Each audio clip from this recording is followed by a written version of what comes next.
Zero to Professional English Course, a creation of Habib Riaz.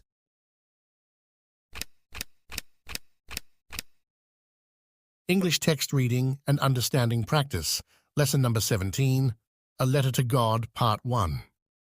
For a better experience of the course, you should buy our book. Golden English, Intermediate Level 2, 0 to Professional English Guide, a golden gift for English learners. What is inside the book?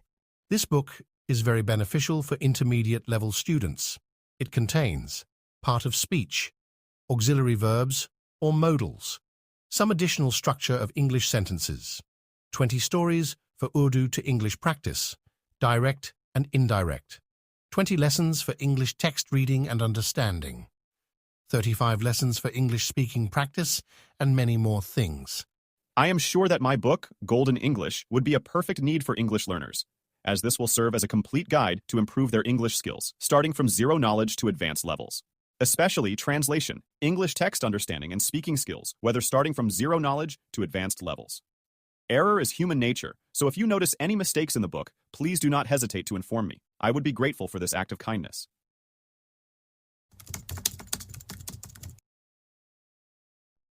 बिस्मिल्लाहिर्रहमानिर्रहीम। अस्सलामु अलैकुम वरहमतुल्लाहि वबरकातुहू। उम्मीद करता हूँ कि आप सब लोग बखैर व आफियत होंगे। आज हम पढ़ेंगे इंग्लिश टेक्स्ट अंडरस्टैंडिंग और रीडिंग का लेसन नंबर 17, और आज का जो सबक है वो है अ लेटर टू गॉड, और इसमें दो हिस्से हैं। एक्चुअल में एक ही हिस्सा है, यानी पूरा सबक एक ही होता है, लेकिन आपकी आसानी के लिए मैं इसको बांट देता हूँ मुख्तलिफ पार्ट्स में, ताकि आपको उतना ही पढ़ना रहे और आप पर बोझ ना पड़े। ओके, तो आज हम सिर्फ इसके आधे हिस्से को यानी पहले हिस्से को लेंगे, और इस पूरी कहानी में क्या बताया गया है मैं बताना चाहूँगा, ताकि कहानी समझने में आसानी पैदा हो।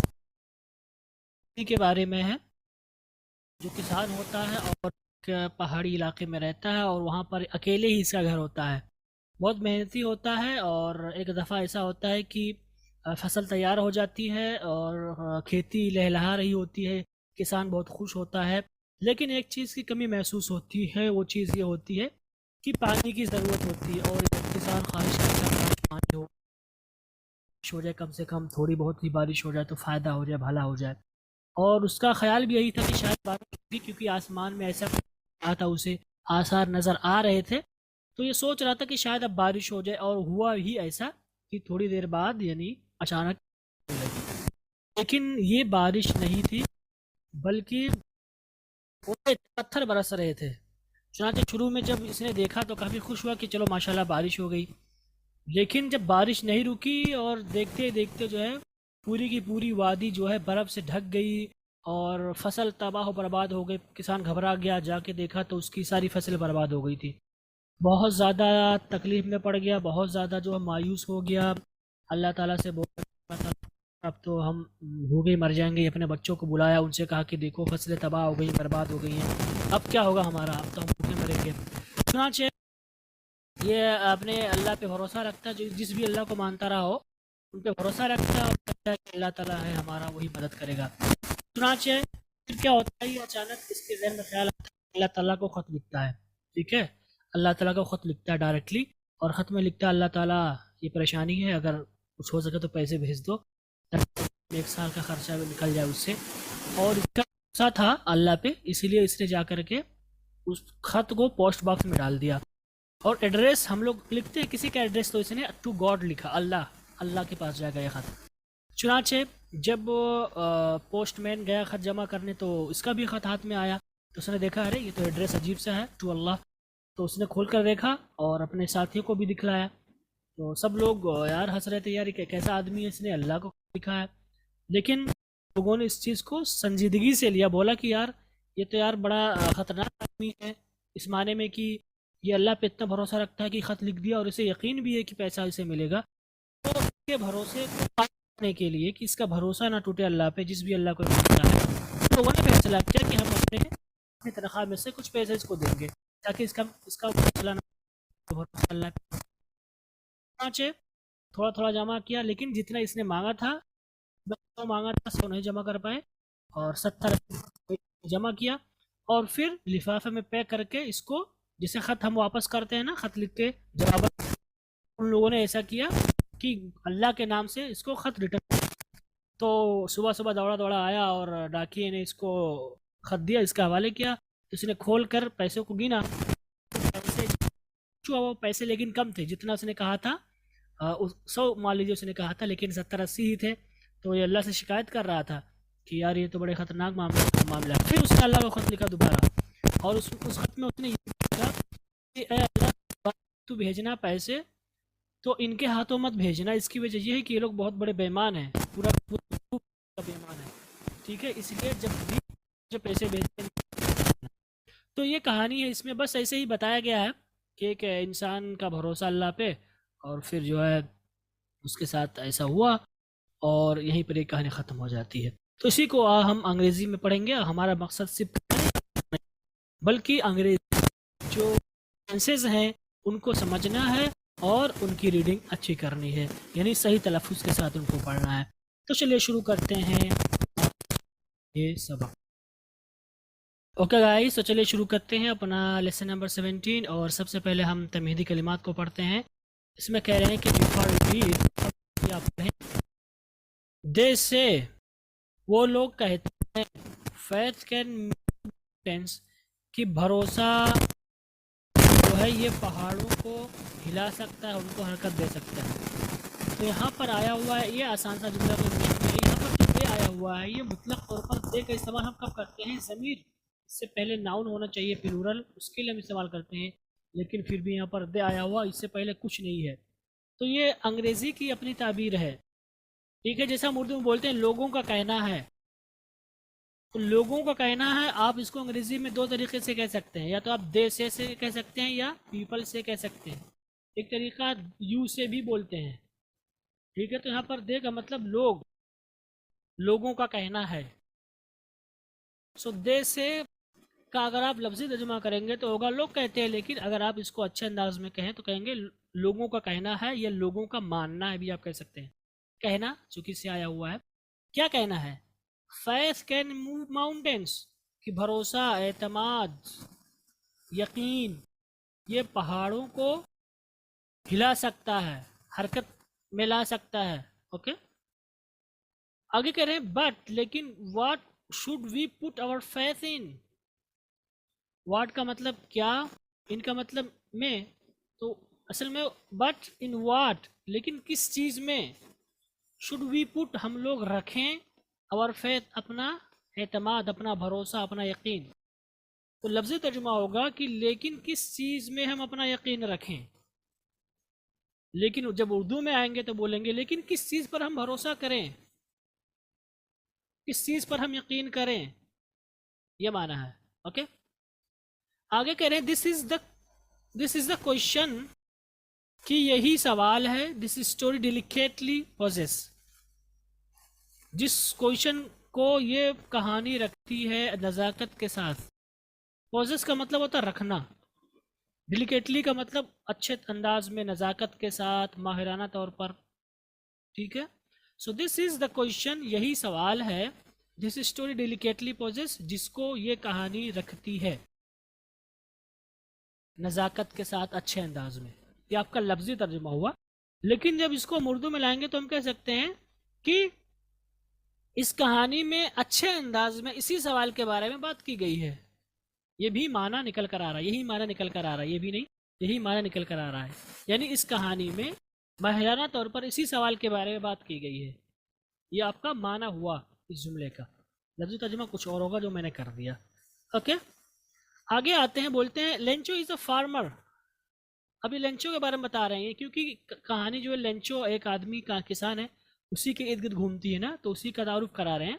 लेंचो इज़ अ फार्मर, कि लेंचो जो है ये किसान है। Who writes a letter to God, जो अल्लाह ताला को ख़त लिखता है, ठीक है। एक जुमला हो गया, ये दूसरा जुमला हो गया। कब? When his crops are ruined, when जब, यहाँ पर कब नहीं होगा, जब हिज क्रॉप्स आर रून्ड, जब उसकी फसलें तबाह हो जाती हैं, जब उसकी फसलें बर्बाद हो जाती हैं, जब उसकी फसलें ख़राब हो जाती हैं। ओके, ये आपका व्हेन हिज क्रॉप्स आर रून्ड, ये आपका अलग जुमला है जो कि पैसिव वॉइस में है, राइट। किस हालत में उसने लिखा, क्यों लिखा? आस्किंग फॉर 100 पेसोस, 100 पैसों मांगने के लिए या 100 पैसों का मुतालबा करने के लिए। पेसोस लैटिन अमेरिका में जो करेंसी चलती है उसका हिस्सा है, तो हम इसको पेसोस ही तर्जुमा करेंगे। ओके, पैसे अलग चीज़ है, पेसो अलग चीज़ है। ओके, पैसे हमारे यहाँ चलता है बट पेसोस उनके यहाँ चलता है लैटिन अमेरिका में। सो मुतालबा करते हुए अल्लाह ताला से 100 पैसों का उसने अल्लाह को ख़त लिखा। Okay, so Lencho is a farmer, Lencho एक किसान है। Who writes a letter to God, वो अल्लाह ताला को ख़त लिखता है। When his crops are ruined, जब उसकी फसलें बर्बाद हो जाती हैं। आस्किंग फॉर 100 पेसोस, जिसमें यानी उस ख़त में वो 100 पेसोस का मुतालबा करता है। ओके, आगे कह रहे हैं डज लेंचोस लेटर रीच गॉड। ये आपका देख सकते हैं डज से स्टार्ट हुआ, यानी कि इसमें हम लफ्ज़ क्या से शुरू करेंगे उर्दू में। डज लेंचोस लेटर रीच गॉड, कि क्या लेंचो का जो ख़त है वो अल्लाह ताला को पहुंच जाता है। Does God send him the money, क्या अल्लाह ताला उसे पैसे भेजता है। आसान जुमला, कोई मुश्किल नहीं है। थिंक, सोचिए। What your answers to this question would be, what your answer, ये असल में सा what would your answer to this question be, यानी ये जो वुड है यहाँ पर आना चाहिए था व्हाट के बाद, लेकिन चूंकि इससे पहले इंपरेटिव सेंटेंस आ गया है, उसके बाद क्वेश्चन आ गया, उसके बाद एक अलग जुमला आया है।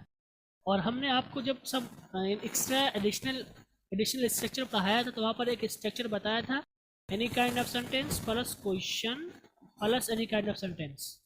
तो वहाँ पर मैंने बताया था कि जब क्वेश्चन यहाँ पर लिख देंगे उससे पहले कि जुमला आ जाए तो फिर वो क्वेश्चन वाला जुमला हट जाएगा, बल्कि क्वेश्चन वाला लफ्ज़ रहेगा, उसके बाद पूरा जुमला पॉजिटिव में हो जाएगा। इसीलिए यहाँ पर देख सकते हैं यहाँ पर कोई क्वेश्चन मार्क नहीं है, क्योंकि आपने इसको सवालिया जुमला तो है लेकिन यहाँ से आपने निकाल दिया इसको। तो ये चीज़ आप देखेंगे और इसमें कभी भी आप गलती नहीं करेंगे कि यहाँ पर वाट आया तो यहाँ पर आना चाहिए था, नहीं, क्योंकि ये पूरा जुमला पॉजिटिव में हो गया। ओके, सो थिंक, सोचिए। What your answer to this question would be, कि इन सवालात के क्या जवाबात होंगे आपके। एंड गेस, और अंदाज़ा लगाइए। हाउ द स्टोरी कंटिन्यूज, कि कहानी किस तरह से मुसलसल चलती है। Before you begin to read it, कबले कि आप इसको पढ़ना शुरू करें, यानी इसको पढ़ने से पहले आप सोचिए कि क्या जवाब हो सकता है आपका। ख़त पहुँचता है अल्लाह ताला को कि नहीं, कि अल्लाह ताला जवाब देता है कि नहीं, इन सब चीज़ों को सोचिए, फिर उसके बाद एक कहानी पढ़िए। इसमें ये कहना चाह रहे हैं। ओके, यानी कहानी शुरू करने से पहले आप इन सारी चीज़ों को सोच लें। ओके, आगे चलते हैं, देखते हैं क्या हुआ। ओके गाइज, हम इतने हिस्से को लेते हैं पहले, फिर आगे लेंगे। कह रहे हैं कि the house, the only one in the entire valley, set on the crest of a low hill. तो असल में एक्चुअल में the house set on the crest of a low hill, बीच में ये जुमले मोतरज़ा है जो कि एक अलग सी बात कही जा रही है। ओके, तो कहेंगे द हाउस, घर, यानी किसान का घर। The only one in the entire valley, यानी इसी से जुड़ा हुआ, यानी वो घर जो अकेला था, ओनली वन, जो सिर्फ अकेला था इन द इंटायर वैली, पूरी वादी में, यानी वादी होती है उसमें आबादी होती है लेकिन सिर्फ एक ही घर था। तो उस पूरी वादी में एक ही घर था, और एक घर कहाँ पर था? सेट ऑन द क्रेस्ट, जो कि चोटी पर बैठा हुआ था। सीट किसी के नाम सेट आती है, लेकिन यहाँ पर बैठने का माना नहीं करेंगे, वाक़े था। घर होना ना, जो घर वाक़े होना में आप मेरा घर यहाँ पर वाक़े है बोलते हैं, ठीक है। तो ऑन द क्रेस्ट ऑफ आ लो हिल, लो हिल का मतलब, लो का मतलब कम ऊंचाई वाला, हिल का मतलब पहाड़ी। ओके, सो कम ऊंचाई वाली पहाड़ी की चोटी पर घर था। The house set on the crest of a low hill, घर जो कि पूरी वादी में अकेला था। ये कहाँ पर था? एक छोटी या कम ऊंचाई वाली पहाड़ी की चोटी पर था।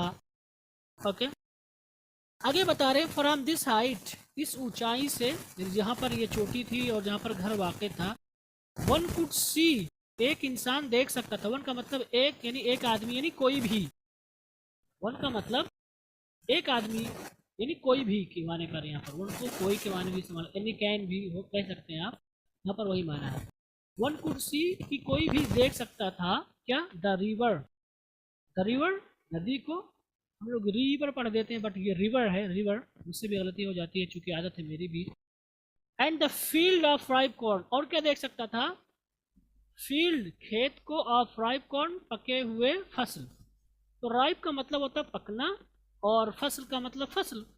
तो यहाँ पर राइप कॉर्न को अगर आप पके हुए फसल के बजाय तैयार फसल कर दे तो ज़्यादा अच्छा हो जाएगा। ओके, सो तैयार फसलों की खेती को भी देख सकता था। Dotted with the flowers that always promised a good harvest, यहाँ पर जो डॉटेड का ताल्लुक है ये ताल्लुक है इसका फील्ड से, या आपको कह सकते हैं field of ripe corn. Dot का मतलब होता है ये, आप देखते हैं डॉट डॉट डॉट डॉट, यानी बीच बीच में होना।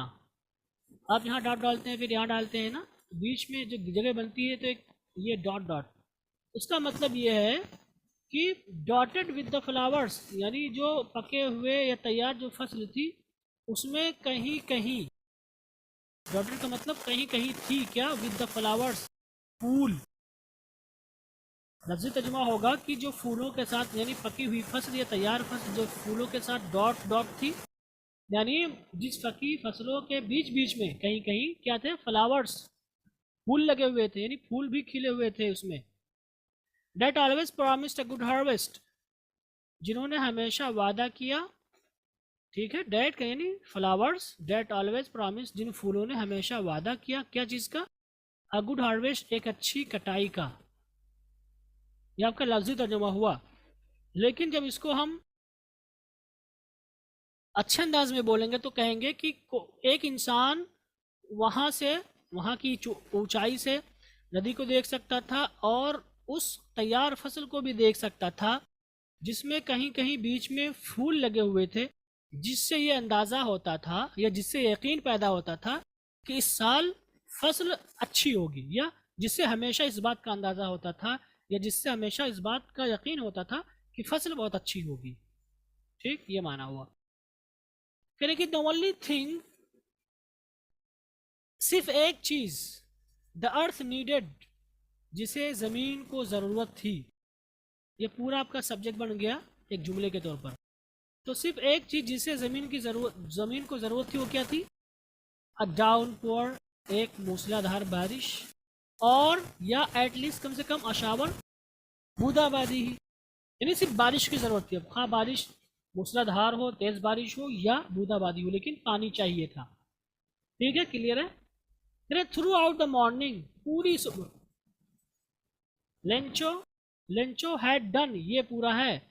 बाकी ये जुमला जुमले मुतरजा है, असल में ये Lencho had done nothing else but see the sky towards the north east.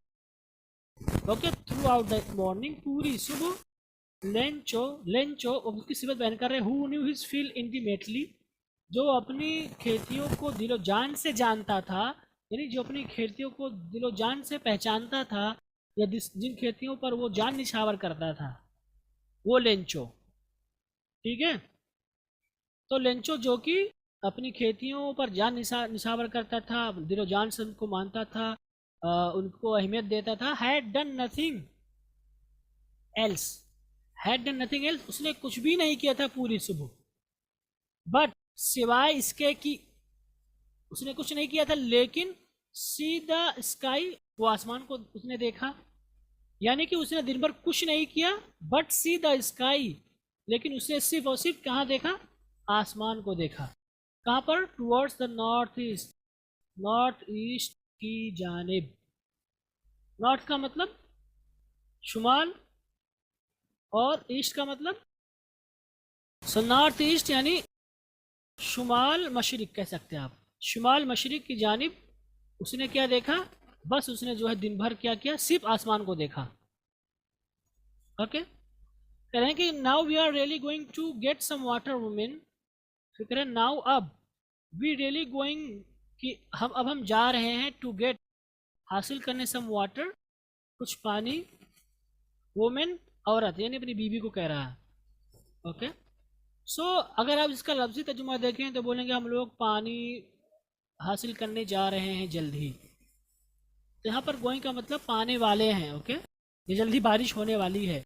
So now we are really going to get some water. Women कहेंगे कि वुमेन का तर्जुमा चूँकि उसकी बीवी थी तो हम कह सकते हैं मोहतरमा के नाम से आप इसको कह सकते हैं। अगरचे यहाँ पर औरत है लेकिन जब आप बीवी को बुलाते हैं तो आपके जो अल्फाज होते हैं एज अ मेल वो आप इस्तेमाल कर सकते हैं, बट यहाँ पर मोहतरमा के माने में आप ले सकते हैं। Okay women. तो now we are really going to get some water women की मोहतरमा आज बिलाशुबा या हकीकत में हमें पानी मिलने वाला है। ये एक तर्जुमा हो सकता है। इसको आप दूसरे तरीके से कह सकते हैं कि मोहतरमा आज हकीकत में बारिश होने वाली है।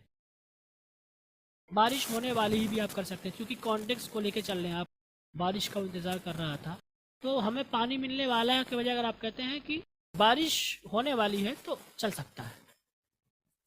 द वुमेन, वो मोहतरमा या वो औरत, हु वाज प्रिपेयरिंग सपर, जो कि शाम का खाना तैयार कर रही थी, रिप्लाइड, उसने जवाब दिया।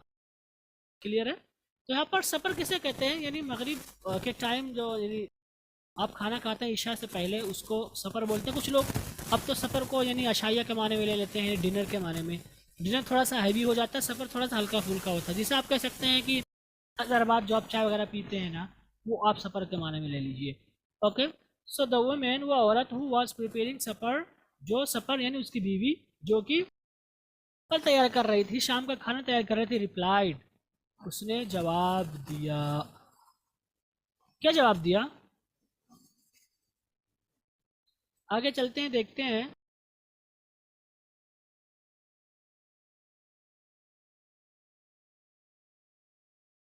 और हम इस पूरे हिस्से को लेंगे यस गॉड विलिंग, हाँ इंशाल्लाह। तो इंशाल्लाह को लोग गॉड विलिंग लिखते हैं और लोग इंशाल्लाह भी लिख देते हैं।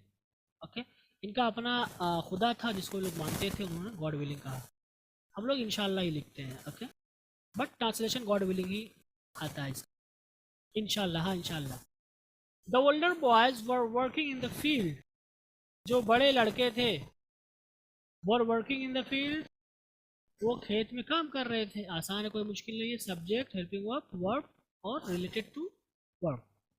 While the smaller ones were playing near the house until the woman called to them all.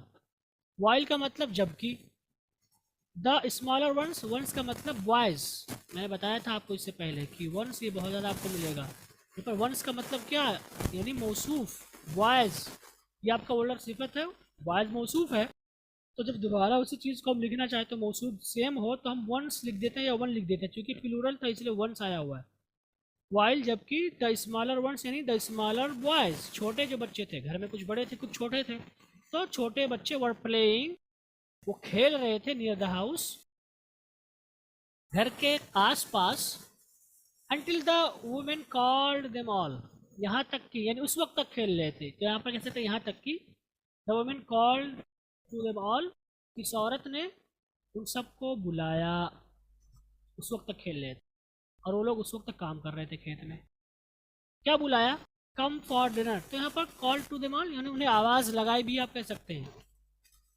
औरत ने उन्हें आवाज़ दी, क्या? कम फॉर डिनर, कि डिनर के लिए आ जाओ, खाने के लिए रात के। तो डिनर हो गया, यहाँ पर सफ़र इस्तेमाल किया, एक ही माने में ले सकते हैं आप। It was during the meal that just as Lencho had predicted, big drops of rain began to fall. It was during the meal. It was ये था during the meal, खाने के दौरान, that की just as Lencho had predicted, predict का मतलब होता है पेशियन गोई करना, जैसा कि लेंचो ने पेशियन गोई की थी। big drops of rain began to fall, कि big drops of rain, बारिश की बड़ी बड़ी बूंदें, began to fall, गिरना शुरू हो गई। तो असल में it was during the meal that big drop of rain began to fall. बाद ये जो बीच में जुमला एक अलग सी बात जोड़ दी गई यहाँ पर, ठीक है। यानी जैसा कि लेंचो ने पेशियन गोई की थी, it was during the meal, कि खाने के दौरान ही, लफ्ज़ी तर्जुमा होगा it was during the meal, ये खाने के दौरान था, यानी कि खाने के दौरान ही ये मामला हुआ था। Okay, it was during the meal, खाने के दौरान ही, डैट की big drop of raining began to fall, जो है बारिश की बड़ी बड़ी बूंदें गिरना शुरू हो गई। जस्ट एज, उसी तरह से, बिल्कुल उसी तरह से, just as Lencho had predicted, जैसा कि लेंचो ने पेशीन गोई की थी, है ना। उससे पहले उसने बताया था बेबी को अपने कि शायद यकीनी तौर पर हमें आज बारिश नसीब होगी, उसी तरह से हुआ। इन द नॉर्थ ईस्ट, शिमाल मशरिक में, ह्यूज माउंटेन्स ऑफ क्लाउड्स, बादलों के बड़े बड़े पहाड़, कुड बी सीन अप्रोचिंग, देखिए कुड बी सीन, देख सकते हैं आप, पैसिव वॉइस है, कुड बी के साथ passive voice. So north east में, शिमाल और मशरिक में, पहाड़ों के बड़े बड़े, बादलों के बड़े बड़े पहाड़ कुड बी सीन, दिखाई दे सकते थे, अप्रोचिंग, करीब आते हुए, यानी देखा जा सकता था। तो नॉर्थ ईस्ट यानी कि शिमाल और मशरिक में पहाड़ों यानी बादलों के बड़े बड़े पहाड़ों को करीब आते हुए देखा जा सकता था, यानी उस हालत में वो आ रहे थे करीब। अप्रोच का मतलब करीब होना। Okay, the air was fresh and sweet, हवा ताज़ा थी, एंड स्वीट और मीठी थी। ये लफ्ज़ी तर्जुमा हुआ। द फ्रेश वॉज यानी the air was fresh and sweet, यानी कि हवा ताज़ा थी। देखिए यहाँ पर लफ्ज़ ताज़ा है, उर्दू की बात कर रहा हूँ। लफ्ज़ ताज़ा हमेशा ताज़ा ही इस्तेमाल होगा, गर्चे मुज़क्कर के लिए आप इस्तेमाल करें या मुअन्नस के लिए।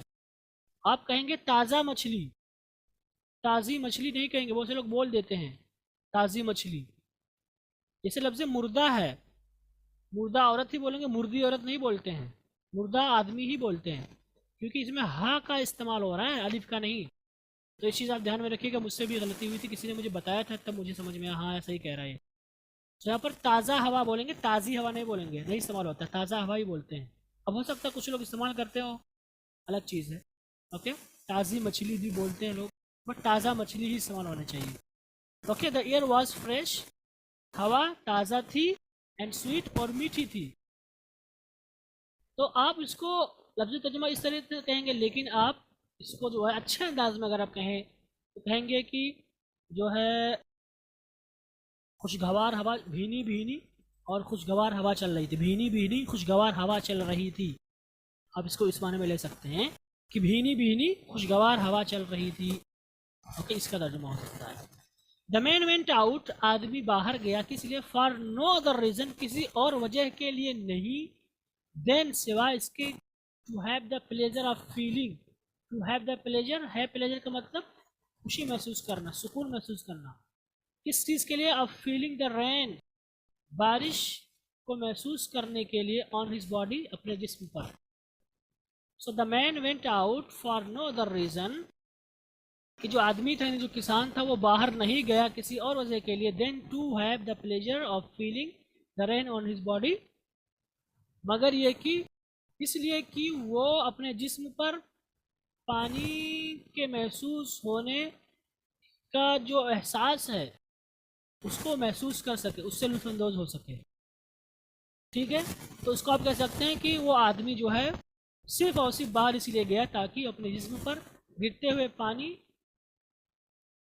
को महसूस करके खुशी पा सके, इस माने में आप ले सकते। एंड व्हेन ही रिटर्न्ड, और जब वो वापस आया, एक्सक्लेम्ड, वो चीखा, या उसने चीख कर कहा, यानी बाहर गया मज़ा लेने के लिए लेकिन वापस आया, और उसने क्या कहा? चीख कर कहा, these aren't rain drops falling from the sky, these aren't rain drops, कि ये पानी की या ये बारिश की बूंदें नहीं हैं, फॉलिंग फ्रॉम द स्काई, जो कि समंदर से गिर रही हैं। तो फॉलिंग फ्रॉम द स्काई ये सिफत है रेन ड्रॉप्स की, यानी कि आसमान से गिरने वाले बारिश की बूंदें नहीं हैं। दे आर न्यू कॉइन्स, ये नए सिक्के हैं, यानी सिर्फ बारिश के तौर पर इसको मत देखिए, बल्कि ये सिक्के हैं। और क्या है? The big drops are 10 cent pieces, जो बड़ी बड़ी बूंदें हैं। ठीक है, द बिग ड्रॉप्स, बड़ी बड़ी बूंदें, आर वो हैं 10 सेंट पीसेस, 10 सेंट के टुकड़े, यानी उनका अपना है, उमला है, करेंसी है उसका, यानी 10। And the little ones are 5, यहाँ पर लिटिल वंस का मतलब अभी मैंने बताया था, यानी द लिटिल ड्रॉप्स, और जो छोटी छोटी बूंदें हैं आर 5, वो 5 सेंट हैं, यानी हम अमीर होने जा रहे हैं। बारिश हो रही ठीक है, बट हम अमीर होने जा रहे हैं, ये कह रहा हो। With a satisfied expression, he regarded the field of ripe corn with its flowers, draped in a curtain of rain with the satisfied expression, इत्मीनान बख्श एहसास के साथ, विद द सेटिस्फाइड एक्सप्रेशन, इत्मीनान बख्श या राहत बख्श भी आप कह सकते हैं, ठीक है, एहसास के साथ। ही रिगार्डेड, उसने देखा। रिगार्ड का मतलब होता है इज्जत करना, एहतराम करना। तो चूंकि खेत की कोई इज्जत नहीं करता है तो इसलिए हमने इसको तर्जुमा किया देखा, यानी कद्र की निगाह से देखा आप कह सकते हैं। Okay, he regarded the field of ripe corn, कि उसने जो है तैयार फसल की खेती को कद्र की निगाह से देखा। अब विथ इट्स फ्लावर्स, इसका ताल्लुक राइप कॉर्न से है, यानी विथ इट्स फ्लावर्स, यानी कि जो फसल फूलों के साथ लगी हुई थी, यानी इसके फूलों के साथ, तैयार फसल को उसके फूलों के साथ, तैयार फसल को उसके फूलों के साथ उसने, यानी उसकी खेती को, तैयार फसल की खेती को उसके फूलों के साथ कद्र की निगाह से देखा। Okay, draped in a curtain of rain, अब वो खेती, यानी वो खेती ड्रेप जो ढकी हुई थी, इन अ कर्टन ऑफ रेन, बारिश की चादर से, जिस पर बारिश हो रही थी। यानी जब बारिश हो जाती तो हर जगह बारिश होती है, तो मतलब वही कह रहा ढकी हुई, बारिश से, बारिश का पर्दा यानी बारिश से ढकी हुई, बारिश के पर्दे से ढकना मतलब वही, बारिश के पर्दों से ढकी हुई खेती को कद्र की निगाह से देखा उसके फूलों के साथ, ये माना हुआ। But suddenly a strong wind began to blow, but लेकिन सडनली अचानक, बट सडनली को आप कह सकते हैं लेकिन तभी अचानक। ओके, बट सडनली लेकिन तभी अचानक, या तभी लेकिन अचानक भी आप कह सकते हैं। A strong wind began to blow, एक तेजोतुंद हवा बहना शुरू हो गई। बिगेन का मतलब शुरू करना, शुरू होना दोनों होता है। ब्लो का मतलब हवा का चलना, हवा का बहना। So a strong wind began to blow, कि एक जो है तेजोतुंद हवा चलना शुरू हो गई।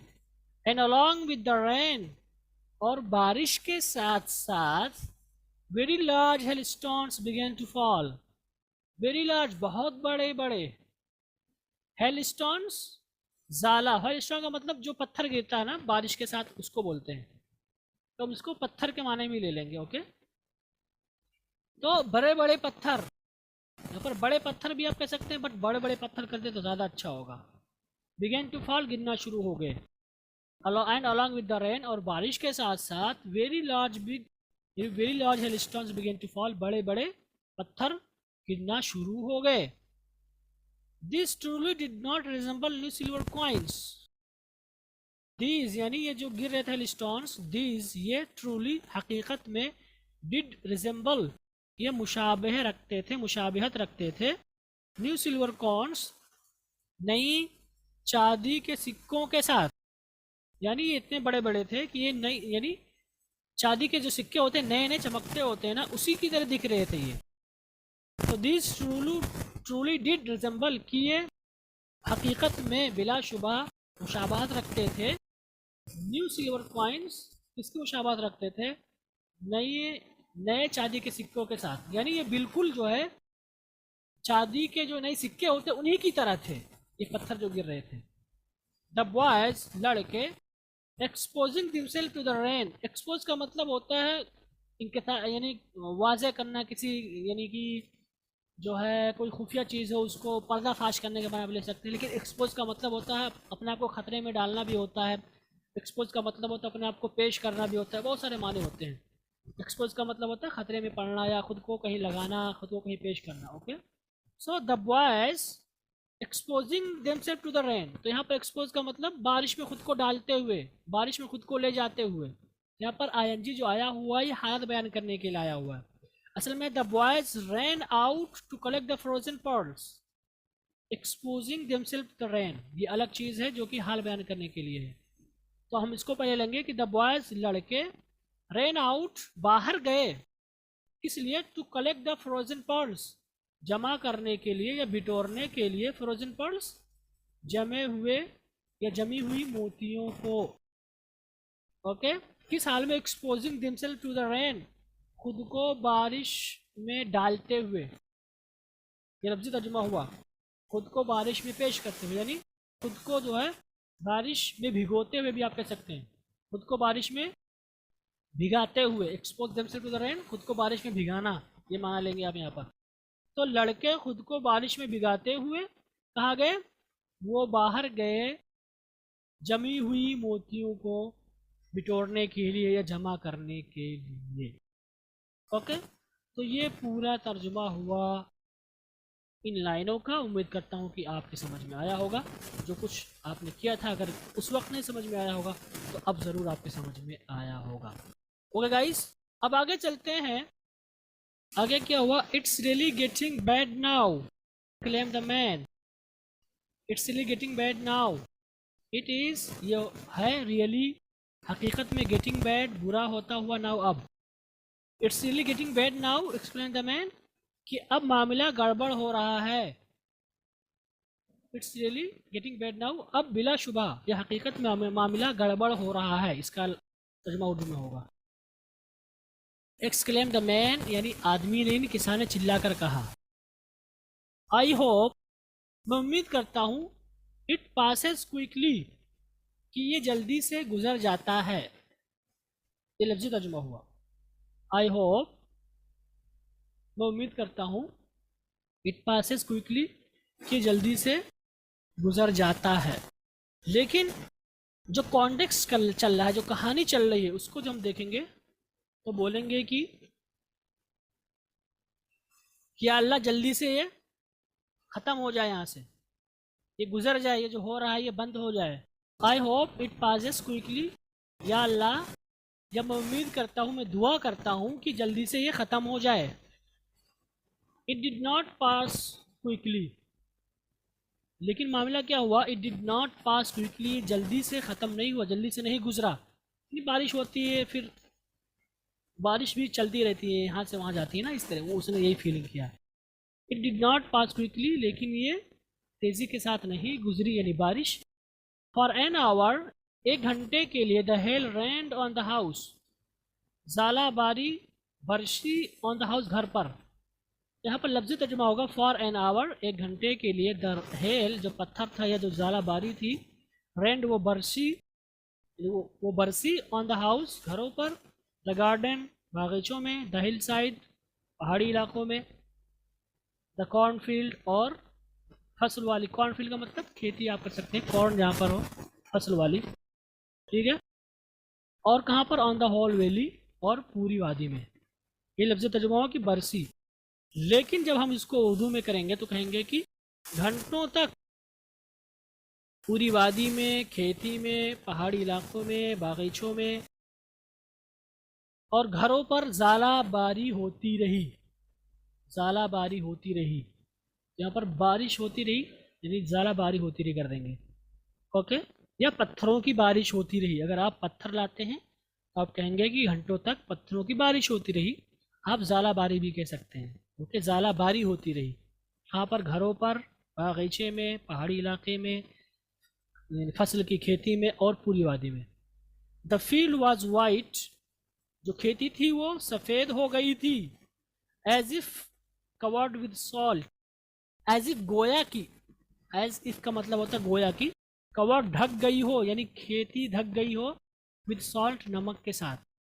सो द फील्ड वॉज वाइट, खेती पूरी की पूरी सफ़ेद थी। As if covered with salt, जैसे ऐसा लग रहा था जैसे कि नमक से ढकी हुई हो। Not a leaf remained on the tree, not a leaf, एक पत्ता भी नहीं, रिमेंड, बाकी बचा, ऑन द ट्रीज, दरख्तों पर। नॉट अ, एक पत्ता नहीं, यानी एक पत्ता भी नहीं, थोड़ा सा हम ताकीद पैदा करेंगे। नॉट अ लीफ, एक पत्ता भी नहीं बाकी बचा, ऑन द ट्रीज, पेड़ों पर। The corn was totally destroyed, आसान सा जुमला। द कॉर्न सब्जेक्ट है, वाज हेल्पिंग वर्ब है, टोटली एडवर्ब है और डिस्ट्रॉयड वर्ब है। So the corn was totally destroyed, फसल पूरी पूरी तबाह हो गई थी। टोटली, पूरी की पूरी, मुकम्मल तौर पर, यानी पूरी की पूरी। The flowers were gone from the plants, आसान सा जुमला है, फूल जो है पौधों से चले गए थे। लफ्ज़ी तर्जुमा हुआ the flowers were gone from the plants, कि पौधे फूलों से चले गए थे, यानी पौधों पर जो है फूल भी बाकी नहीं बचे, पौधों पर फूल भी बाकी नहीं बचे, ये तर्जुमा होगा। Lencho's soul was filled with sadness, Lencho soul का मतलब रूह, लेंचो की रूह या लेंचो की जो जिंदगी थी, वॉज फिल्ड विद सैडनेस, वो मायूसी से भर गई थी।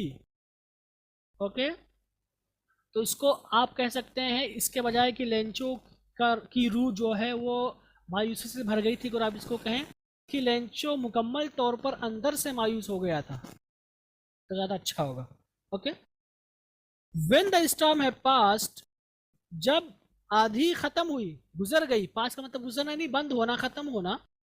He stood in the middle of the field, आसान सा जुमला है, वो खेत के बीच में खड़ा हुआ। And said to his sons, और उसने अपने बेटों से कहा, क्या कहा? A plague of locust would have left more than this. A plague, plague का मतलब ताउन, वबा, ऑफ लोकस्ट टिड्डी, तो प्लेग ऑफ लोकस्ट का मतलब टिड्डियों का जो है ताउन, तो टिड्डी जो है एक साथ रहते हैं, जहाँ भी रहते हैं, ये सब यानी फसल को तबाह कर देते हैं, एक झुंड में आते हैं, जिस खेत में घुस गए खत्म। तो वही कह रहा है ये कि अपलग ऑफ लोकस्ट, यानी कि टिड्डियों का जो ताउन है, वुड हैव लेफ्ट, वो छोड़ दिया होता, मोर देन दिस, इससे कहीं ज्यादा, यानी बारिश ने कुछ भी नहीं छोड़ा। अगर टिड्डी आते तो कम से कम वो कुछ छोड़ भी देते, टिड्डियों का ताउन अगर आता तो वो कुछ ना कुछ छोड़ देते वो, लेकिन ये बारिश है, किसी ने कुछ भी नहीं छोड़ा, यहाँ पे वो कह रहा। Okay, the hell has left nothing, साला बारी ने, जो पत्थर की बारिश हुई, इसने कुछ भी नहीं छोड़ा। The hello has left nothing, ये इंग्लिश की ताबीर है हैज़ के साथ, अगर आप इसका लफ्ज़ी तर्जुमा करें तो बोलेंगे नहीं छोड़ चुका है, लेकिन इस तरह नहीं कहेंगे, उर्दू में बोलेंगे कुछ भी नहीं छोड़ा। The hail has left nothing, इजाला बारी ने, पत्थर की बारिश ने कुछ भी नहीं छोड़ा। This year we will have no corn, इस साल हमारे पास कोई भी फसल नहीं होगी, यानी इस साल हमारे पास फसल नहीं होगी बिल्कुल भी। नो कॉर्न, कोई भी फसल नहीं होगी की बजाय बोलेंगे कि इस साल हमारे पास कोई भी फसल ना होगी, ज़रा सा भी फसल ना होगी। That night was a sorrowful one, that night यानी जिस रात ये मामला हुआ, was वो रात थी क्या, sorrowful one यानी sorrowful night, देखिए यहाँ पर वन आया हुआ है क्योंकि नाइट सिंगुलर है, सिंगुलर होता तो वन आ जाता है। Okay, that night was a sorrowful one, कि वो रात दुख भरी रात थी, वो रात दुख भरी रात थी। All our work for nothing, all our work, हमारे तमाम के तमाम काम, फॉर नथिंग, कुछ के लिए नहीं है, फॉर का मतलब लिए, नथिंग का मतलब कुछ लिए नहीं है। So all our work for nothing का क्या मतलब हुआ लफ्ज़ी तौर पर, कि हमारे सारे के सारे काम कुछ के लिए नहीं है, यानी हमने जो कुछ किया था उसका कुछ भी फ़ायदा नहीं हुआ, या आप कह सकते हैं कि हमारे सारे के सारे काम बर्बाद हो गए, या हमने जो कुछ किया था कुछ भी काम नहीं आया। इसको आप कई ताबीर ला सकते हैं, इसके लिए अपने एतबार से जितना आपका मुताला होगा आप उतना अच्छा तर्जुमा इसका कर सकते हैं। ओके, तो हमारे सारे के सारे काम बर्बाद हो गए, हमारी सारी मेहनत ज़ाय हो गई, कुछ फ़ायदा नहीं हुआ, जो कुछ हमने किया था कुछ भी फ़ायदा नहीं हुआ। Okay, there is no one who can help us, there is no one, कोई नहीं है, हु कैन हेल्प अस, जो हमारी मदद कर सकता हो। आसान सा जुमला है। ओके, आगे चलते हैं और यहाँ पर देखते हैं आगे कह रहे हैं we will all go hungry this year, we will go hungry this year. तो लफ्ज़ी तर्जुमा करेंगे कि वी विल ऑल, हम सब के सब, गो जाएंगे, हंगरी भूखे, दिस ईयर इस साल।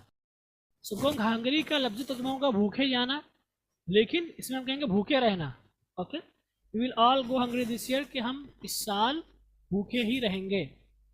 But in the hearts of all who lived in that solitary house in the middle of the valley, there was a single hope, help from God. But in the hearts of all का मतलब तमाम, okay? But in the hearts of all, लेकिन उन तमाम लोगों के दिलों में, अब हु का ताल्लुक ऑल से, यानी वो अफराद जो वहाँ पे रहते थे, यानी लेंचू के घर वाले। Okay, but in the hearts of the all, लेकिन तमाम लोगों के दिलों में, कौन लोग? Who lived in that solitary house, who lived जो रहते थे, इन दैट सोलिटरी हाउस, उस सोलिटरी का मतलब तने तनहा, क्योंकि आपने शुरू में पढ़ा था कि उनका घर बिल्कुल तन्हाई में था, वहां पर कोई घर नहीं था, सिर्फ इन्हीं का घर था, जो कि उस तने तनहा घर में रहते थे। उन तमाम लोगों के दिलों में वो घर कहाँ था? In the middle of the valley, वादी के बीच में। सो वादी के बीच में मौजूद तने तनहा घर में रहने वाले लोगों के दिलों में there was a single hope, लफ्ज़ तर्जुमा होगा वहाँ एक ही उम्मीद थी। यहाँ पर वहाँ का तर्जुमा नहीं करेंगे, ओके। उनके दिलों में बस एक ही उम्मीद थी। हेल्प, क्या उम्मीद थी? हेल्प फ्रॉम गॉड, अल्लाह की तरफ से मदद, यानी अल्लाह ही मदद कर सकता है उनकी, अब कोई नहीं कर सकता, okay. Don't be so upset, बहुत ज़्यादा उदास मत हो। ये आप देख सकते हैं इंपरेटिव सेंटेंस है नेगेटिव में। इवन दो, गर्चे, this seems like a total loss, this seems ये लगता है, लाइक तरह अ टोटल लॉस मुकम्मल नुकसान, ठीक है। तो कहें गर्चे ये मुकम्मल तौर पर नुकसान लग रहा है। रिमेंबर, याद रखो, no one dies of hunger, कि कोई भी भूखा नहीं मरता।